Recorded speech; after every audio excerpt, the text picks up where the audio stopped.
श्रीराम कथा आणि नाम संकीर्तन सोहळ्यास शिवप्रतिष्ठानचे संस्थापक अध्यक्ष परमपूज्य श्री संभाजी भिडे गुरुजी यांच्या शुभहस्ते ध्वजस्तंभाचे विधिवत पूजन करून आणि ध्वजारोहणाने कार्यक्रमाचा शुभारंभ अनेक मान्यवरांच्या उपस्थितीत झाला। दिनांक 17 जानेवारी 2025 ते 27 जानेवारी 2025 दरम्यान सांगलीतील कल्पद्रुन मैदानात संपन्न होणाऱ्या श्रीराम कथा आणि नाम संकीर्तन सोहळ्यास मंत्र पुष्पांजलीसह धार्मिक विधिवत पूजा करून श्री शिवप्रतिष्ठानचे संस्थापक अध्यक्ष परमपूज्य संभाजी भिडे गुरुजी यांच्या शुभहस्ते ध्वजानावरण करून शुभारंभ करण्यात आला।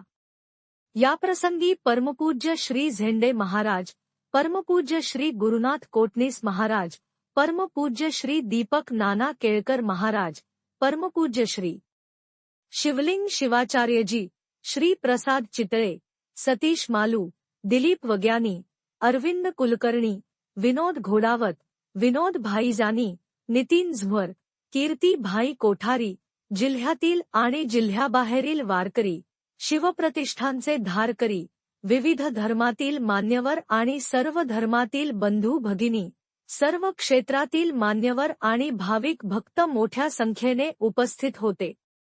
श्रीराम कथा आणि नाम संकीर्तन सोहळ्यास शिवप्रतिष्ठानचे संस्थापक अध्यक्ष परमपूज्य श्री संभाजी भिडे गुरुजी यांच्या शुभहस्ते ध्वजस्तंभाचे विधिवत पूजन करून आणि ध्वजारोहणाने कार्यक्रमाचा शुभारंभ अनेक मान्यवरांच्या उपस्थितीत झाला।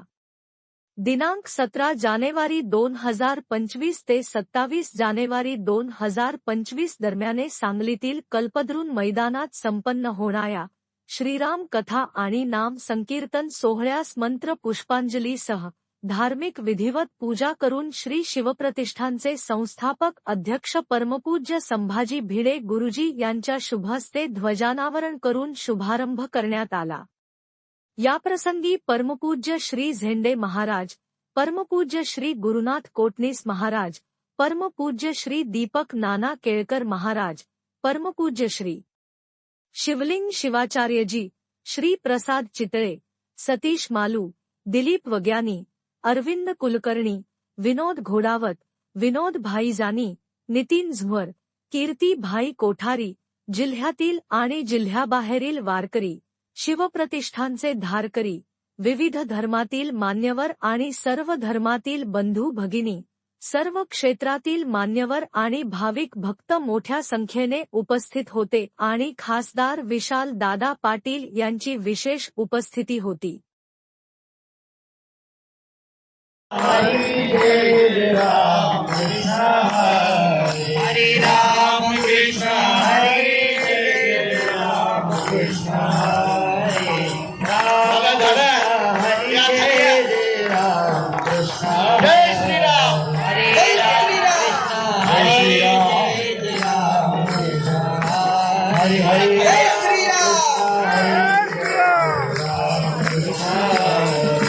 राम कृष्ण हरे जय जय राम कृष्ण हरे राम कृष्ण हरे जय जय राम कृष्ण हरे राम कृष्ण हरे जय जय राम कृष्ण।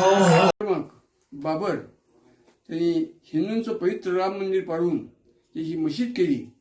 त्याचा सूड म्हणून 500 वर्षानंतर हिंदूंनी ते राम मंदिर परत उभारलं। त्या मंदिराला, उभारलेल्या मंदिराला, अयोध्येतल्या मंदिराला बरोबर 1 वर्ष पूर्ण होतोय। त्याच्या आनंदाप्रित्यर्थ ही रामकथा सोहळा यावर्षी होतोय।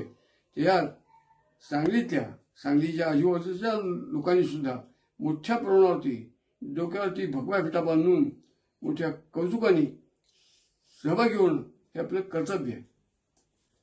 खरंच भाग्यवान आहे की दर 2 वर्षांनी रामकथेसारख्या एका पवित्र गोष्टीचं आयोजन या ठिकाणी होतं आणि आपण भाग्यवान आहोत की त्याच्यात सहभागी होण्याचा आपल्याला